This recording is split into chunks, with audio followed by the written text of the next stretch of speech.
Hello and Happy New Year and all the best for 2018. Hope this will be a magnificent and brilliant and magical year for everyone. This is Chronicles of Tao by Deng Ming Dao, one of my favourite Taoist teachers, writers, Taoist masters. His teacher was called Sai Hun, who was a monk in his youth. He became a spiritual and martial arts teacher. So this story chronicles the lessons that Sai Hun learned from the Grand Master. This is from the chapter Turning Point at 12. One's life proceeds in stages according to the 12 celestial stems, said the Grand Master. People believe a person is shaped by upbringing or by society. In actuality, it is the seasons, the constellations, and fate that shape a person. Life is preordained by heaven.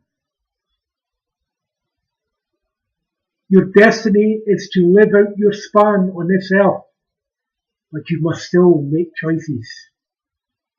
Throughout your life, you will be confronted with decisions and challenges. This is how heaven will test you. How will you respond? A person is like a cartwheel. Each stage of his life is like a spoke.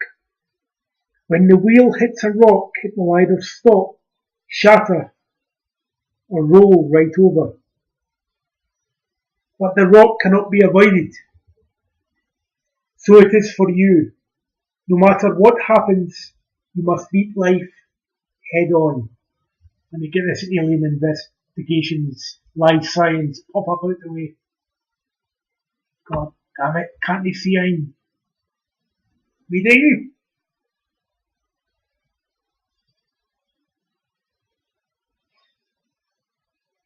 You must proceed from one stage to another, just as the spokes of the cartwheel revolve. At each stage you will experience new knowledge. It is only by using this knowledge and following uninterruptedly the turning of your life that you will fulfill your destiny. Emotion is natural, but it is right to go on, to change, to avoid stagnation. Feel no regrets. It is like the rattle you brought to this mountain. At one time you would not part with it. Now it has been left behind. Another day you will forsake other things of your boyhood. But neither you nor those things need be sad, for it is right that you grow. At the edge of each new phase you will feel aspiration, curiosity, inquisitiveness. You will want knowledge, and acquiring some will only make you thirst for more. That is right. You are a human being, and it is human nature to seek knowledge. Therefore, pursue knowledge without hesitation or compromise. Remember, however, that the time to go from stage to stage is precise, just as the spokes of the cartwheel are precisely set. If you try to skip a stage or rush to the next, your personality will warp. If you do not move on to the next stage, you will be retarded. The stages of growth can neither be avoided nor held fast. You must proceed through them. This requires guidance. Only a master can guide you.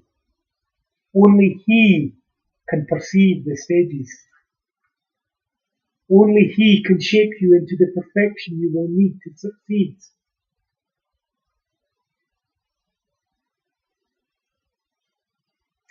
So, among the various temple duties that Sai Hun must perform as a monk, he also must proceed through each stage of growth and development in life, in cultivation, in praxis, learning the way of the universe, the flow, the Tao, the universal flow, life energy of the universe. And I explained in one of the last videos about the 4 seasons, how life proceeds according to the 4 seasons. There's spring, youth, up until about the age of 25 is spring. Then at the age of 25, 26, because the changes are precise, as the Grandmaster says, you move on to summer. Summer is when you must make the most achievements, have the most fulfilling experiences of your life. That stage goes on for another 25 years to about the age of 50, before changing into autumn, when one acquires wisdom from one's life experience, because wisdom is always 100% hindsight, isn't it? Through experience we acquire wisdom. So at the stage of autumn, between 50 and 75, one becomes a master. And in winter, one moves completely into solitude and contemplation, ready to be absorbed in the Tao, in the infinite emptiness, luminosity, and profound splendour. So, spring, summer, autumn, and winter, the seasons, 4 seasons, through which everybody must pass on the path of knowledge. So, turning point at 12. I'm not obviously going to read the whole book. It's a long book, it's an epic, it's an odyssey. But I've read it 3 times and I underlined the bits that are most relevant. The Grandmaster. The more you learn, the more you must use your knowledge for others, said the Grandmaster. The wiser you become, the more unselfish you must also become. As your experience deepens, and with it your humility, you will realize unfathomable depths of knowledge. You can never become arrogant and narrow-minded if you perceive how small your abilities are when contrasted to those of the greatest. Now, I've just watched The Last Jedi with Master Luke Skywalker. Now, at 65 years old, Luke is a relatively young master. He's a Jedi master through years and decades of diligent training and cultivation, restraint, practice, forbearance, timing, and all of the skills that's required for mastery. But there's different levels of mastery. I mean, his skills are nothing compared to Yoda's, who's 900 years old. He could burn the Jedi Temple. Spoiler alert, can burn the Jedi Temple by summoning forces from the sky. You know, you're supposed to say it before spoiling it. Yeah, but so there are different levels, different supernormal powers, and no matter, even if you've acquired supernormal powers, remember that at 60, 70 years old, you're still a relative youth. And if you talk in terms of the Taoist immortals, who may have extended their life even on Earth by hundreds of years, then how powerful are these masters going to be if they have cultivated an immortal body? The immortal infant is sometimes discussed in advanced levels of Taoism, or the Buddha body in Buddhism. So, always be humble and be less selfish. Wisdom comes from being selfless, because one individual is unimportant in comparison to the greater whole, and ultimately we are the Tao, the whole, God, Spirit, Godhead. So it requires losing one's self-importance, one's attachment, identification with the individual self. Ultimately, this is so. Although one must cultivate a great individual self, self-mastery is a prerequisite for self-transcendence. So, remember to use your knowledge in the service of others, but expect nothing in return. Never seek a reward for your labours, for that is a sin. You were not always yourself, and you will not always remain yourself. You, who are this physical body, you come into this world with problems and dilemmas, to be solved either as punishment for transgression in past lives, or because you were unsatisfied in past lives. That is why you must meet all your problems and hindrances in this lifetime. Burn all your attachments to worldly goals. Purge desire. Satisfy the thirst for knowledge. Never refuse any experience. Overcome all your obstacles. You can then leave this world fulfilled and go to a higher plane.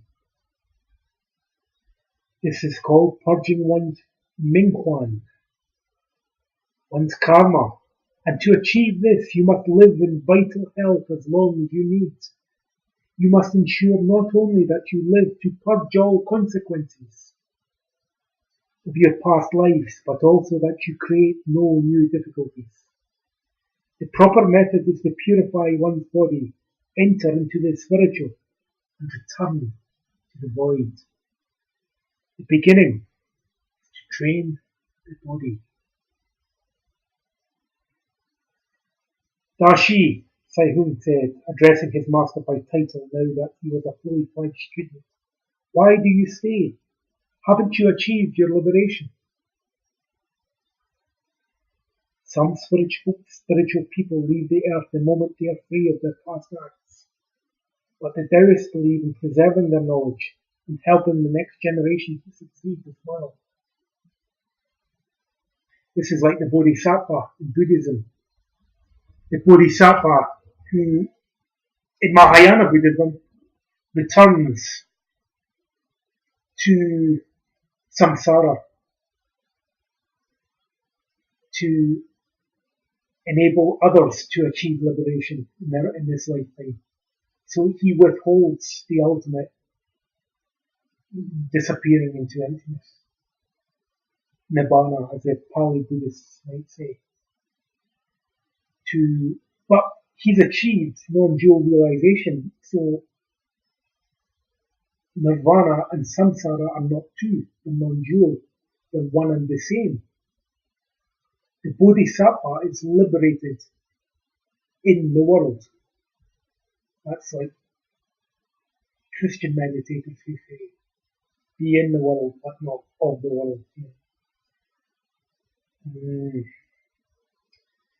So you could leave. Maybe not, joked the Grandmaster, his eyes twinkling with humour. Maybe you're my curse. Saihun reddened. Really, Dashi? The Grandmaster laughed and patted Saihun comfortably. I teach you because it is my duty. I have a task in this lifetime. I'll depart only after it is accomplished. Do I have a task? Of course you do. What is it? The Grandmaster roared in amusement. You're rushing. That is not for you to know yet. If you want to find out, you have to start at the beginning.